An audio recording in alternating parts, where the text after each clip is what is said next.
This is the end of the beginning. Welcome to today's show. The weather warfare is on. I've covered it over the years. Most of you are very much familiar with weather, weaponization, the manipulation of weather.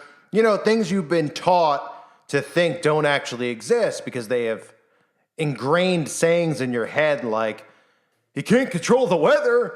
You can't control Mother Nature. Oh no, they can control Mother Nature, and it's quite easy for them to do. In fact, they've been doing it for quite a long time. Just right now, since they've convinced enough people that climate change is real, now they are unleashing weapons of weather on all of us. We just saw them obviously use direct energy weapons in Maui. We've seen them use direct energy weapons as well as the HARP weapon in other situations in this country. We saw the fires in California, and then we've seen these upticks in tornadoes, these upticks in hurricanes. Nobody seems to be suspicious. They all of a sudden think that we get hurricanes week after week after week. Florida just gets hit week after week. Texas gets hit week after week. Well, maybe this will be enough to wake some people up, but unfortunately, I think it'll have the opposite effect because they could just start doing these types of things like send tropical storms and hurricanes at places like California where you might say,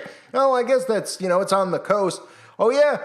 Well, don't you remember this thing they've told everybody exists called the jet stream? How convenient that all of a sudden the jet stream also doesn't exist, that the weather can just go all over the place out of control because of climate change. That's real convenient. I'll get into that later in the video. But nobody seems to be suspicious that all of a sudden, a week or two after Maui, all these other things going on, now we have another hurricane. This one, of course, forming towards California because it's normal, of course, for hurricanes and tropical storms to go in this direction. Never, ever seen before, of course. But nobody's asking any questions because they know society's dumbed down enough. Take a look at this clip about the tropical storm Hilary that's hitting the West Coast, which is hitting California, one of the places that they want to wipe out. So again, they can use flooding, they can use all these things to get the homeless, to get businesses out, destroy businesses, destroy it all, because that's what this is all about. Take a look at this. First time since 1939. Anyone waking up this morning hearing a hurricane is headed toward Southern California is going to be very confused, as I was, because it doesn't happen a lot. Yeah, you got to go back to 1939, the last time we had a tropical storm make landfall in Southern California. So this is significant, and people are going to be caught off guard with this system. We're closely monitoring it, but this storm intensified by 75 miles per hour. And we begin tonight with 42 million people in the West bracing for Hurricane Hilary. The massive and rare storm is heading directly toward the Southwest. The effects of the storm are already being felt in Puerto Vallarta, Mexico, with high winds and torrential downpours. Right now, people from San Diego to Los Angeles are preparing for the worst beginning over the weekend as Southern California is under its first ever tropical storm watch. The storm, packing triple-digit wind speeds, is expected to weaken as it moves closer to land, but could become the first tropical storm to make landfall in California in more than 8 decades. Forecasters say some areas of California and Nevada could see 10 inches of rain. CBS's Carter Evans will start us off tonight from along the California coast. Southern California is taking advantage of the calm before the storm, building berms to protect beach communities from high surf, and swiftwater rescue teams are on standby. We are getting ready now ahead of this event as it makes landfall to make sure that we are prepared. Flooding is a huge concern after relentless winter storms battered the Golden State earlier this year. Now, emergency managers are tracking Hilary, trying to anticipate where resources will be needed most. When the storm hits, some areas could see up to 10 inches of rain. Las Vegas usually gets a little more than 4 inches of rain in a year. If the storm continues on its path, it could get that amount in one weekend. The last tropical storm to hit Southern California was back in 1939. It dumped more than 5 inches of rain in Los Angeles, flooding communities and washing away homes. 45 people died. It's a once-in-a-lifetime event. This really is an all-hands-on-deck effort.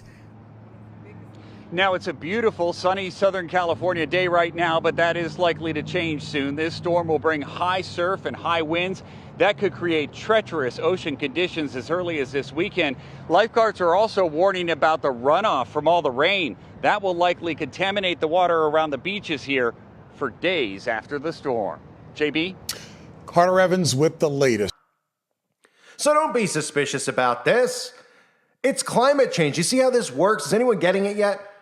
They've created this boogeyman because they're planning on using weather manipulation to attack the citizens, because if they just rolled down the street with army tanks, it'd be a little bit different. And maybe some of those soldiers, even though most of them are super soldiers and have no conscience whatsoever, some of them might be against turning on their own citizens. But when it comes to stuff like this, it doesn't matter, you see, because nobody can see it, so we could just blame it on the climate. So not only can they destroy and weaponize the weather, they're also going to use it as a way to enslave you in your home. You don't think they'll do that? Well, they just did it a few years ago, okay? They just did that, and now they're doing this. So we can all look at that map, and shouldn't people just automatically be saying, since when does storms go like that? Has anyone ever seen a storm go like that? Of course you haven't. Because from all the times we've been shown the weather map, which we know, of course, they can control the weather, have been able to for 100 years or so, been able to control the weather. So those stuff they show you and where storms are headed are all based on their design, of course, because they can create these things. They show us ahead of time because, well, they created ahead of time. But now they're all of a sudden going against their own rules. So since they're going against their own rules because they need to wipe out the West Coast as well, well, they're just going to come out and tell you that the jet stream has now changed, and it's because of the climate. Take a listen and a look at this clip from mainstream media about how the jet stream has changed, and listen to some of the other stuff about how it's the hottest summer in the history of life. All of a sudden, it's the hottest summer ever recorded in the history of humanity. I mean, nobody's seeing it except in some small places where it's normally hot anyway. I know on the East Coast that it was 70 degrees in June, even 60 degrees for the entire month. Yet, of course, if people hear the lie enough on TV, they'll go out and repeat it without actually even going outside and checking the weather. It could be 50 degrees, and they could tell these people that it's 100, and they'll actually believe it's 100. But listen to this propaganda. And flooding is also an issue here in this country. As strong storms moved through central Oklahoma this morning, bringing heavy rain and wind. The oppressive heat also continuing this weekend, capping off a week that scientists say was the hottest week in recorded history. But meteorologist and climate specialist Jeff Berardelli writes this: as the steady drumbeat of human-caused climate heating beats on, the summer of 2023 will soon be considered a cool summer in a couple of decades. And Jeff Berardelli is joining us now.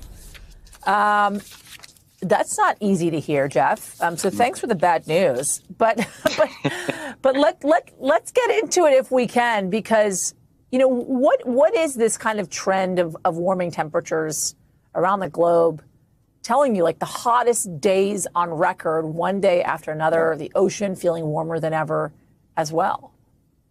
None of it's surprising. It's astonishing to see it happening, but we expected this to happen. I mean, remember, we've been warming the Earth for about the past 100 years, and especially over the past 50 years or so, and it just continues unabated. Now, on top of that, this year, we have a natural oscillation called El Nino, and every time we have an El Nino year, every few years or so, we're injecting a lot more heat from the Pacific Ocean on top of that baseline warming from climate change. And what we're seeing is everything come together this year for astonishing records. We're not just beating the records by a little bit. We are obliterating records to the point where we've never seen these unprecedented records that we're seeing around Earth right now. I want to ask you about one of the leading theories, which is basically about the jet stream, right? Saying that climate change is kind of disrupting this jet stream, which is what's causing a heat dome, I guess, over Canada, parts of the South, and then leading to the hazy skies that we've been seeing a lot in the Northeast as well, with these pretty high temperatures. Is that a theory that you're on board with? Yeah, for sure. We see these jet streams becoming more amplified, more undulations, and the jet stream seems to be slowing down at times. And what happens when the jet stream slows down is it begins to undulate more and it gets stuck. So we're seeing these more high latitude blocking patterns. Sometimes, like this year, it's over Canada. Next year, it could be over Siberia. Perhaps the year after, it's going to be over the center of the United States. It varies exactly where it is, but it gets stuck for weeks and weeks on end. And it's not just one, there are several of them. So concurrent or compounding heat domes, which means that various places on Earth have heat waves at the same time, droughts at the same time, which of course makes it very hard for agriculture and can cause these shocks at the same time all over Earth, which can cause major problems. And a study just came out to confirm what I'm talking about. So you write this as well. This may all seem hopeless, but we know exactly what the problem is. We know exactly how to fix it. And we have all the solutions that we need now. Jeff, what are they? What do we need to do? And when would we be seeing kind of the fruits of our labor? Right. I kind of think about this in the way in which we've been seeing inflation, just kind of talking about something else that we've had to kind of battle over the last year. Right. And what the Fed chair is doing with interest rates. I'm wondering if we were to institute some of these solutions, when would we start to see kind of climate change start to turn around? Okay, well, it takes a while, right? But if we stop emitting, as soon as we stop emitting, Earth's temperature stopped going up. So if we were to stop emissions, let's say in the next 20 or 30 years, at that point where we no longer are emitting, and perhaps we begin to suck some of that carbon dioxide back out of the atmosphere, at that point, we stop warming the atmosphere. That matters. Every 1/10 of a degree matters. But yes, you're going to have to wait to see the fruit of your labor. We have already injected a lot of heat into the atmosphere and the oceans. The heat that we've injected into the oceans will be there for hundreds and hundreds of years, melting ice. Yeah. We might be able to slow the progression of that kind of thing, but a lot of sea level rise is baked in, which means we're going to see meters of sea level rise in the future. The key here is slowing it down so we can adapt, and nature, animals and plants, can adapt as well. So conveniently to fit the narrative, like I covered with the wildfires in Canada, how the smoke was blowing down and covering and blanketing America, going from the east all the way to the west and then back around. And they're saying that the jet stream was affected by it, instead of saying, well, that they were pretty much just poisoning the air with things like benzene and formaldehyde. Well, now we have this, and I've covered so many times, and if you haven't seen the videos, you can go through my archive, you can go through the website. I won't use the same clips over and over because I know a lot of you are the same subscribers about weather manipulation and Operation Popeye, but I'll show you this one, a different one, where you can get another perspective about how China has weaponized weather. Now, here in America, keep in mind, we have HAARP. Yeah, we have HAARP, and we have other things that they could use to weaponize and manipulate the weather. But China's even out openly admitting to it. Yet people still somehow, some way, are so stupid. And even with government documents out there, still don't believe that the government has the ability to weaponize the weather. They'll see something like this, and then they'll just say, well, I don't know if I believe that. Well, why would the government ever use it against us? They would just use it in warfare. Yeah, well, they would use it in warfare. And guess what? They're at war right now with the citizens. Take a look. What if politicians could command the weather? If they could create a powerful monsoon as an act of warfare, a whirling hurricane which flattens a city, or an endless drought which starves a nation. Terrifying, right? But what if we told you that this astonishing ability to manipulate the weather is not confined to the realms of fantasy? Can these scientists fly into a cloud and make it give rain to a needy Earth when it would not naturally do so? Weather manipulation techniques have a long history, dating back to the mid-20th century. In 1946, Vincent Schaefer, a chemist working for General Electric, conducted the first true cloud seeding experiment by aircraft. The discovery that humans could really affect clouds was made by this American. Nearly 30 years ago, Vince Schaefer was in his laboratory making clouds. It was a hot day, so he grabbed some dry ice, frozen carbon dioxide, simply to help cool his freezer. But doing that transformed the cloud. He dropped 6 pounds of crushed dry ice into a cloud in the Adirondack Mountains of New York. Almost immediately, snow began to fall. There's a record of a pioneer experiment. First results were not spectacular, but they have definitely proved that rainmaking is a practical proposition, and it's one we shall hear more of in the future. In later experiments, Schaefer and other GE colleagues would discover that certain types of particles are more effective at helping ice crystals form. Silver iodide, they found, is one of the best. We have evidence now that hail and other severe storms can be modified. I think the time is rapidly approaching when we will be able to no longer depend on the vagaries of the weather, but perhaps can do something about it. It may be easier to control the weather than to forecast it.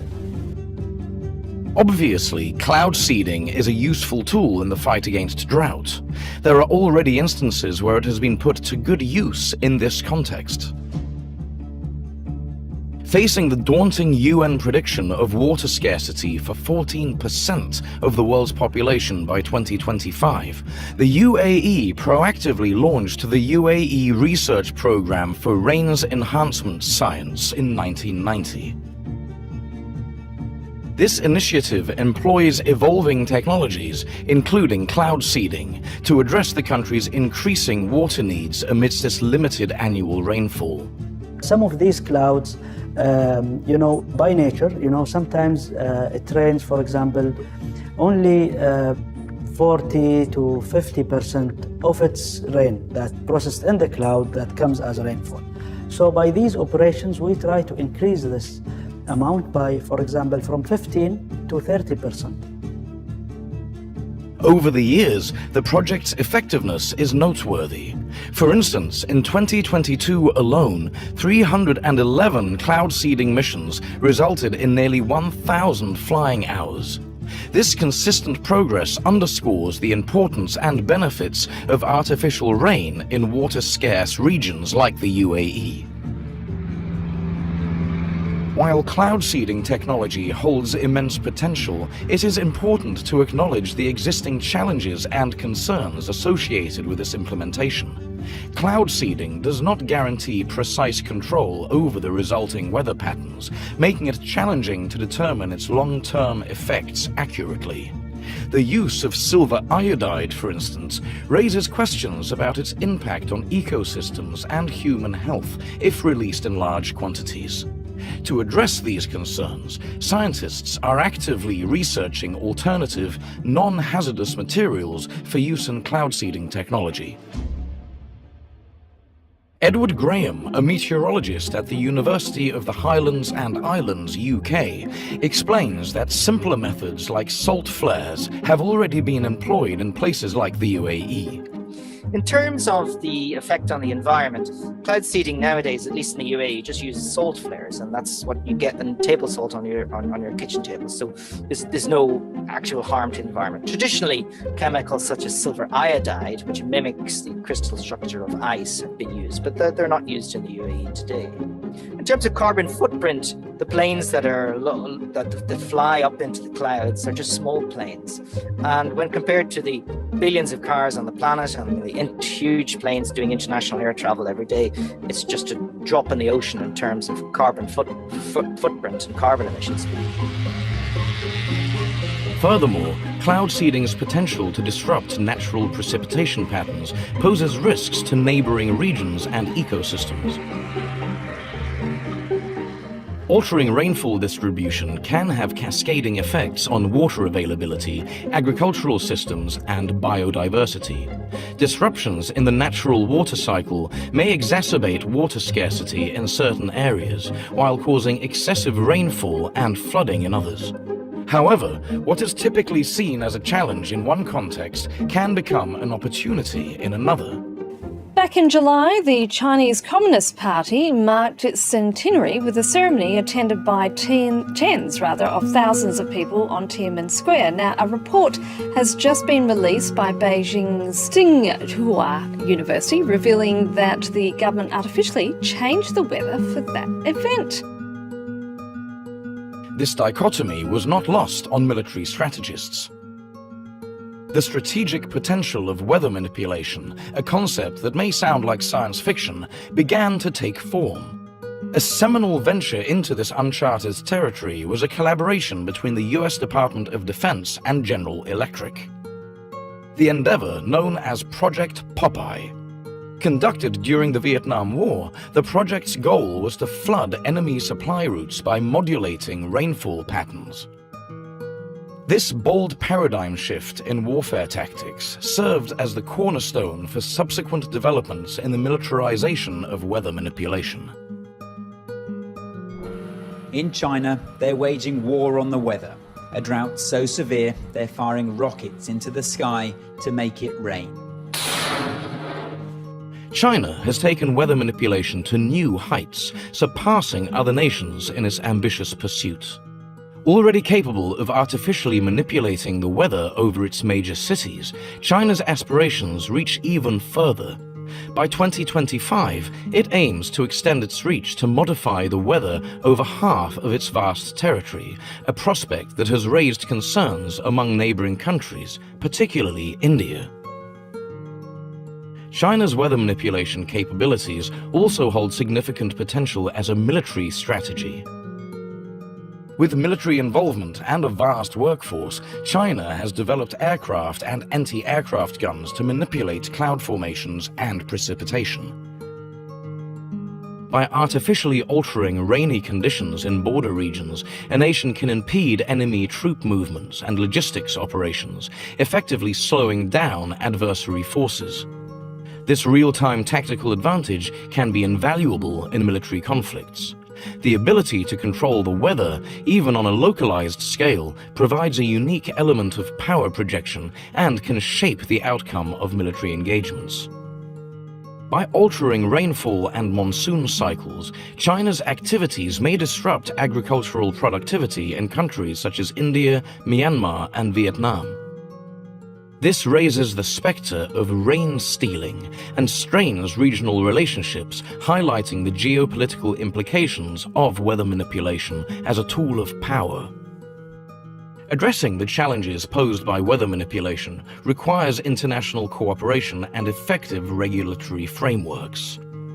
Collaborative efforts among governments, scientific communities, and international organizations are crucial to ensure responsible and accountable use of weather manipulation technologies. As we witness in China's mastery of weather manipulation techniques and its grandiose weather modification program, the gravity of its geostrategic implications becomes apparent.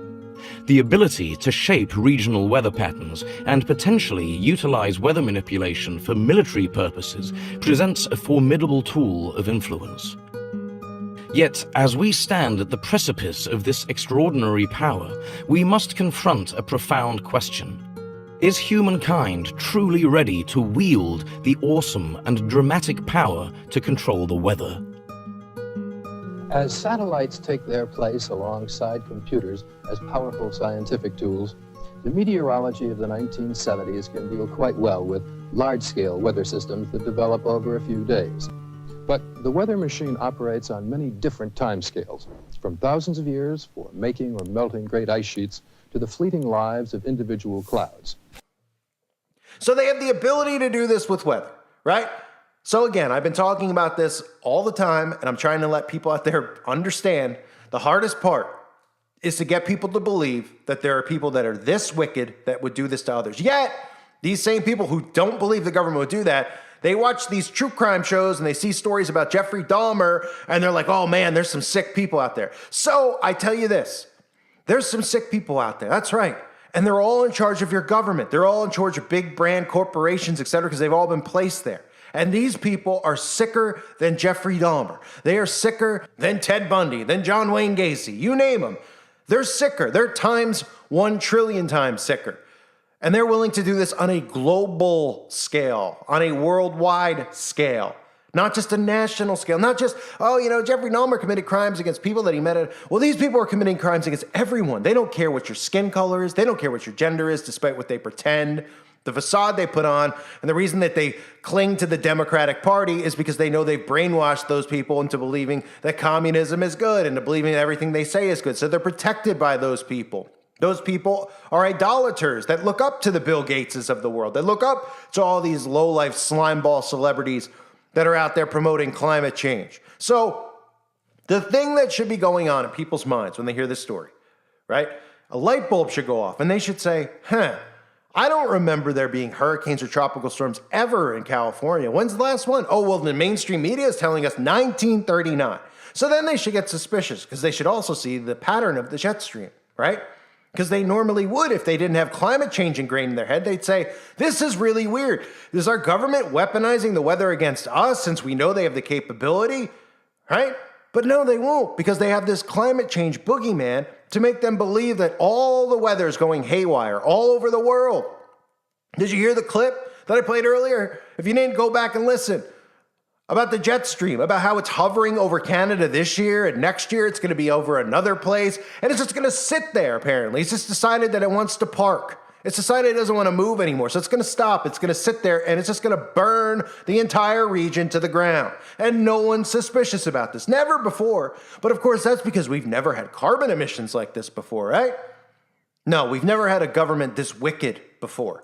And it's the governments around the world working together against the citizens. So now Hilary Clinton, the hurricane, the tropical storm, is going to go do more damage to California as if enough hasn't already been done. They hit them with hurricanes. They hit them with earthquakes normally. They obviously are destroying Los Angeles. They're destroying all of it because they're going to bring in their new smart cities and places like that. And then next up, you're going to hear about storms hitting New York, right? Because that's how this is going to work. These are going to be the hubs, as they already are. New York, Los Angeles, massive smart cities. We're going to be able to herd massive amounts of Democrats into these places to live and become slaves, not without ever realizing it. Well, they will realize it at some point when the government starts going against them as far as what they say and what they're allowed to do, because they're not going to, as much as we know how sick the government is, they're not going to, just because these people are sick and perverse, they're not going to let them do everything that they want to do. These cities are going to be prisons. They're going to be experimenting on these people. These people are nothing more to them than lab rats. This will be the first human experiment done on a mass scale. They've done this stuff, obviously. They've taken homeless people off the streets. They've been doing these experiments with MK Ultra and LSD and all these children that are born into these secret societies. They've been doing this stuff with those people. Now they're going to do a mass experiment on a mass scale in these smart cities. But in the meantime, they're going to destroy America and destroy other countries around the world with hurricanes, with tornadoes. Nobody's suspicious, by the way, of tornadoes popping up in places like New Jersey and New York. That's never happened ever, all of a sudden, but it's climate change, right? No one's suspicious about like 60 tornadoes at once hitting places like Kentucky and Oklahoma. They're like, oh, they get tornadoes. Oh, do they? They get 60 at once. Oh, well, it's climate change. Oh, how convenient. So they're wiping out all these areas of land. They don't need to use military tanks. They don't need to use nukes, whether you believe those are real or not.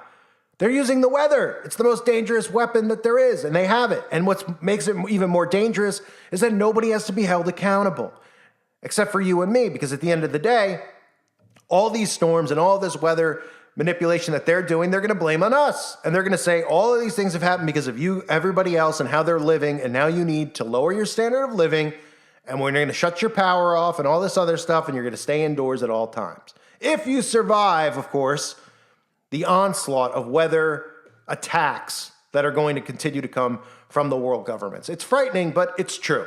I thank everybody for being here. Reminder, sub to my other channels. Probably going to get a strike, so please make sure you're sub there. Hope to see more people over on the website, and I thank everybody for the support. Prayers for anybody in the line of fire anywhere around the world right now, from weapons of mass destruction, or should we just call them weather weapons of mass destruction, because that's what they are.